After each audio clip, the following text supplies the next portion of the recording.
Hey guys, how's it going? How to create custom email in Hostinger.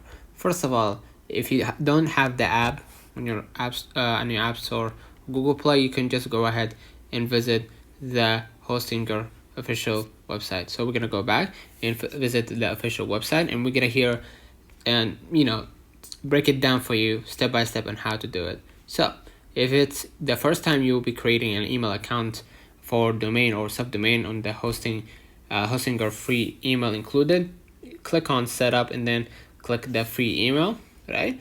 And then basically fill in the necessary details such as the desired email addresses, like info at your domain and then password.